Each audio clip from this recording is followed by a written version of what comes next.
Assalamualaikum warahmatullahi wabarakatuh. Selamat malam. Di sini saya sendiri seperti Ahyat dan Mas Egi Pramadan. Di sini kami akan mempresentasikan ringkasan dari buku Data Warehousing Fundamentals pada bab 1 sampai 10 yang dikarang oleh Paul Raj Poniat. Oke. Selanjutnya untuk bab 1 sampai 5 akan saya jelaskan sendiri, kemudian bab 5 sampai 10 nanti akan dilanjutkan oleh Mas Egi, seperti itu Mas ya. Baik, bab Iya, 1. Eh, Chapter 1, kebutuhan mendesak akan data warehousing.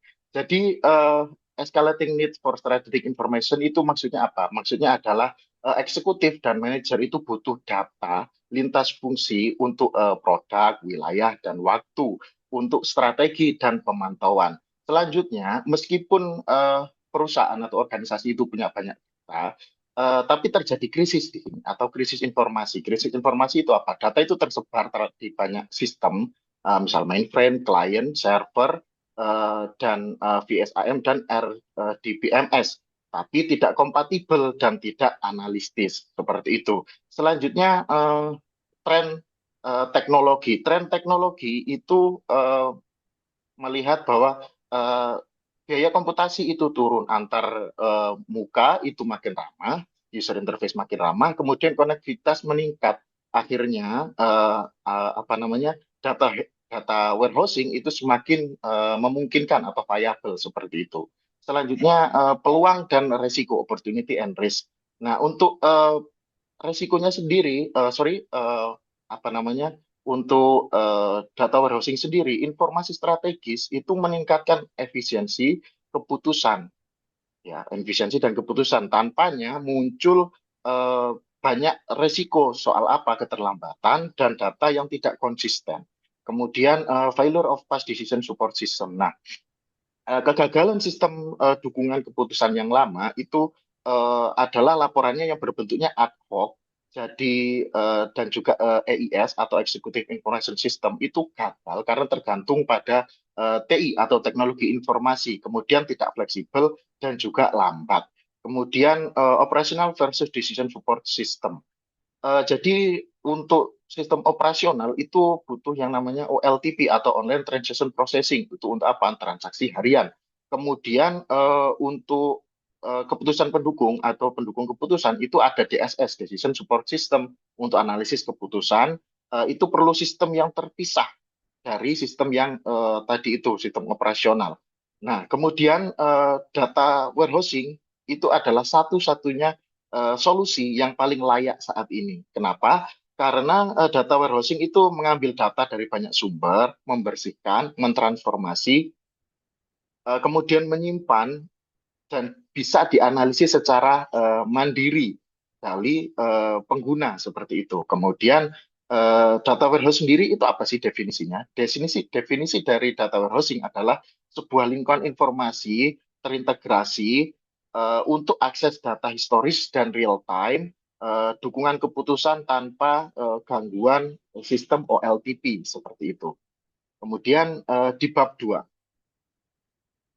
fitur utama. Nah, eh, fitur utama dari data warehouse itu adalah datanya bisa diorganisasi berdasarkan subjek bisnis, kemudian terintegritas, mengandung dimensi waktu, kemudian non-volatile, dan juga granularitas data itu bervariasi.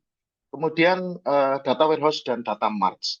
Nah, untuk data warehouse itu untuk seluruh organisasi, tapi untuk data mart itu untuk departemen seperti itu. Pendekatan pembangunannya top down, kemudian untuk eh, data warehouse, kemudian untuk data mart itu bottom up. Nah, kalau untuk top down itu besar dan konsisten, untuk yang data mart karena bottom up itu cepat tapi resiko silo. Kemudian ada supermart. Supermart itu apa? Supermart adalah integrasi bertahap seperti itu.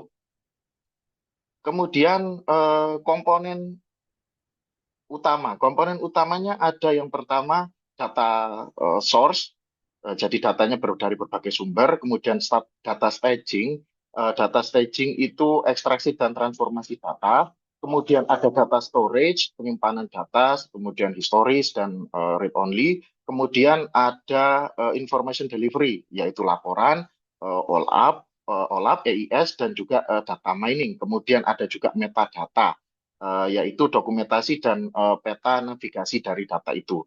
Kemudian selanjutnya ada manajemen dan kontrol untuk apa? Untuk mengolah alur dan integritas data itu adalah komponen dari eh, data warehouse. Kemudian metadata. Nah, metadata ini apa? Metadata itu mendokumentasikan sumber data, kemudian proses ETL, kemudian juga istilah bisnis untuk para pengguna seperti itu. Jadi itu adalah metadata. Selanjutnya manajemen dan kontrol komponen. Jadi kontrol manajemen dan itu komponennya adalah untuk pengawasan proses data agar informasi itu tersedia dengan andal dan integritasnya terjaga. Selanjutnya di bab ketiga, tren dalam data warehousing. Nah, tren data warehousing ini, data warehouse itu digunakan oleh banyak perusahaan dengan skala besar seperti yang disebutkan di bab satu tadi. Data warehouse ini adalah salah satu-satunya solusi yang sangat viable pada saat ini. Kemudian data warehouse itu juga semakin mainstream. Empat pendorong utamanya apa? Yang pertama adalah kompetisi yang ketat, kemudian deregulasi, kemudian efisiensi internal dan pemasaran personal perusahaan kecil dan eh, perusahaan kecil itu mulai menggunakan data warehouse gitu ya.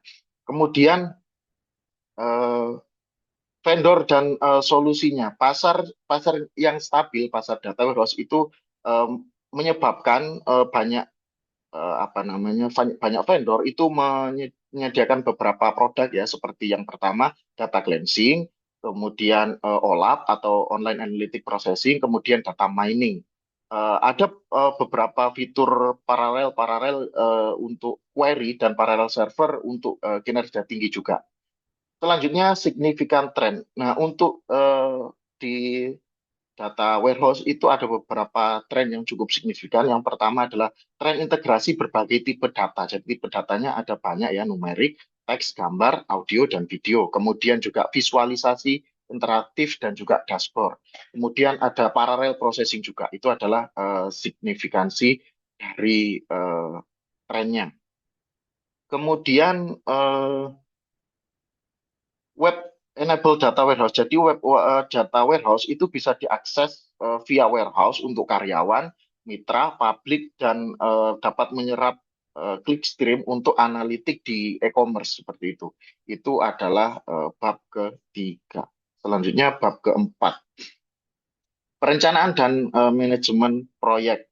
Nah, saat kita ingin membangun sebuah data warehouse itu perlu yang namanya planning atau perencanaan yang matang untuk supaya proyek data warehouse kita ini sukses seperti itu. Nah, perencanaan ini dimulai dari evaluasi kebutuhan, sumber data, kemudian pengguna, manfaat bisnis itu juga harus dilakukan atau dianalisa sejak awal gitu. Kemudian yang nggak kalah pentingnya adalah penilaian risiko seperti itu. Kemudian isu utama atau isu penting dan juga pilihan pentingnya adalah pendekatannya yaitu top down atau bottom up. Nah, pendekatan ini itu digunakan untuk membangun internal atau membeli solusi dari vendor. Kemudian pilihan vendor yang tunggal atau base of apa ya, base of types seperti itu. Nah, itu adalah isu utama dan apa ya, strategi yang harus dipikirkan juga sebelum atau dalam proses perencanaan dan manajemen proyek data warehouse itu. Kemudian business requirement, not teknologi. Jadi fokus perencanaan itu harusnya pada kebutuhan bisnis, bukan pada teknologi. Jadi kita harus melakukan survei kebutuhan informasi dan audit sistem sumber untuk menentukan ruang lingkup proyek dan prioritasnya apa seperti itu. Kemudian top management support. Nah, dukungan eksekutif atau manajemen atas itu juga sangat penting untuk menjaga fokus, mengatasi konflik dan memastikan komitmen lintas departemen selama proyek data warehouse ini. Kemudian project management consideration. Nah, untuk konsiderasinya itu proyek harus fokus waktu, kemudian anggaran, kemudian hindari juga analisis paralisis atau terlalu lama menganalisa gitu. Kemudian kenali juga tanda atau gejala masalah sejak awal seperti misal minimnya dukungan pengguna atau kualitas data yang rendah seperti itu. Kemudian sukses faktor dan sukses faktor and practical approach. Nah, keberhasilannya ditandai dengan apa? Atau faktor suksesnya. Nah, keberhasilan itu ditandai dengan peningkatan penggunaan, kemudian analisis yang bisa lebih kompleks, kemudian dan respon informasi itu lebih cepat. Nah, fokus pada hasil yang nyata, manfaat cepat dan arsitektur fleksibel itu perlu untuk pertumbuhan jangka panjang dari sebuah proyek itu. Seperti itu. Selanjutnya,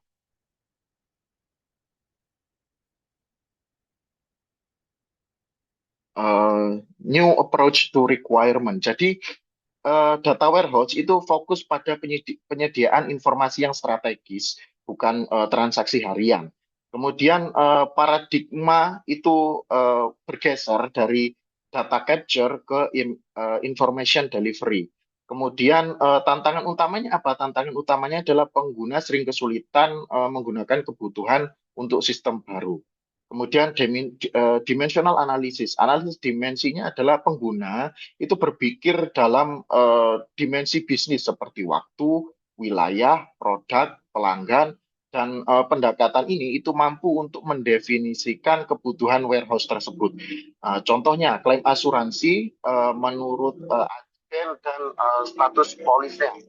Information package new concept. Jadi ada konsep uh, baru yaitu information package yang mana uh, sebuah information package itu adalah sebuah cara sistematis untuk mendokumentasikan sebuah kebutuhan, menggabungkan fakta, misalnya penjualan, dan juga dimensi bisnis, misalnya waktu dan produk. Setiap dimensi itu memiliki hierarki seperti tahun, kuartal, kemudian bulanan, dan juga punya kategori seperti hari libur, tipe kemasan, dan lain sebagainya. Kemudian eh, requirement definition, scope, and content. Nah, untuk requirement definition sendiri itu kebutuhan utama itu adalah kebutuhan formal ya, itu dokumen sumber data, kemudian transformasi, kemudian penyimpanan, kemudian penyimpanan informasi dan juga diagram information package tadi itu. Kemudian itu requirement tersebut itu penting sebagai acuan dan alat komunikasi dengan pengguna seperti itu. Itu adalah dari bab 1 ke bab kelima. Selanjutnya akan diteruskan oleh Mas Egi. Kepada Mas Egi, kami persilahkan. Ya, baik Mas Supardi, terima kasih. Selanjutnya di bab ke-6, di chapter ke-6, ada chapter merupakan yang membahas tentang kebutuhan sebagai penggerak dari data warehouse itu sendiri. Jadi penggerak utama dari data warehouse itu yang merupakan hasil analisa dari kebutuhan bisnis. Karena pemahaman yang mengenai kebutuhan dalam sebuah bisnis akan memberikan gambaran dan bentuk bagaimana bisnis itu terbentuk. Kebutuhan bisnis bisa dilihat dari bisa dibentuk dari desain data, arsitektur data warehouse itu sendiri, pemilihan toolsnya, lalu perlu diperhatikan juga tingkat detail dan volume datanya karena akan mempengaruhi juga pada pemilihan perangkat lunak, pemilihan perangkat keras, serta metadata dan proses ETL yang akan dilakukan. Dari pemilihan-pemilihan tersebut, kita bisa pula menentukan strategi dalam penyampaian informasi baik itu informasi yang bisa langsung ke customer atau pengguna ataupun ke manajemen sendiri. Maka dari itu strategi penyampaian informasi ini sangat tergantung dari kebutuhan penggunanya sendiri. Next, untuk chapter 7 yaitu komponen yang ada di arsitektur. Komponen yang ada di arsitektur data warehouse ini mencakup pada akuisisi data, penyimpanan data, dan penyajian informasi.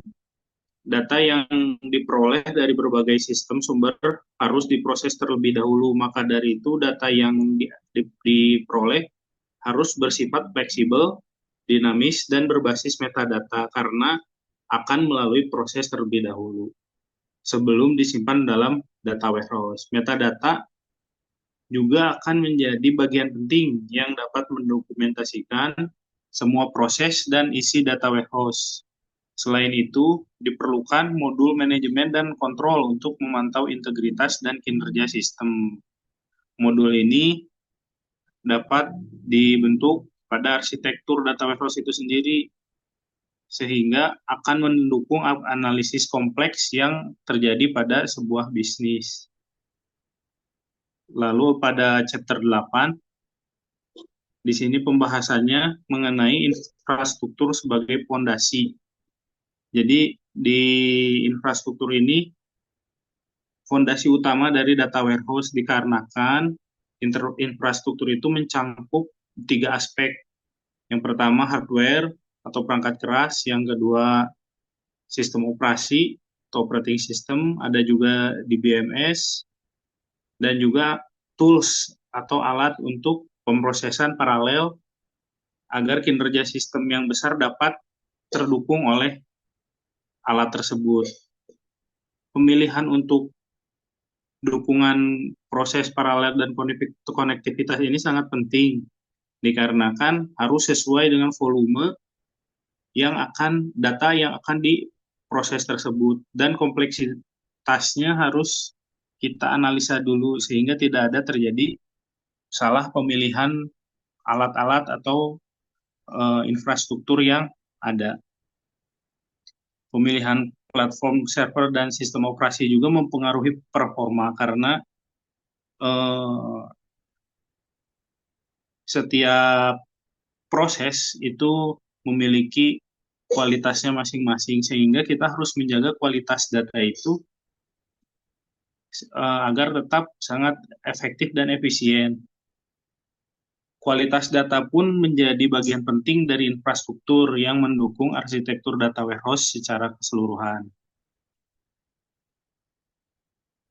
Lalu di bab 9 yaitu role dari metadata atau peran, menyoroti tentang pentingnya peran pada metadata dalam data warehouse sendiri.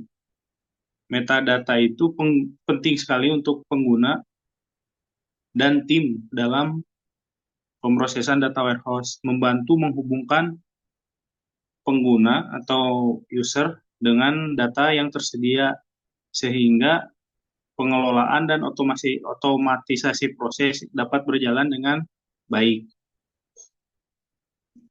Metadata dibagi menjadi dua jenis utama. Yang pertama, bisnis dan teknis.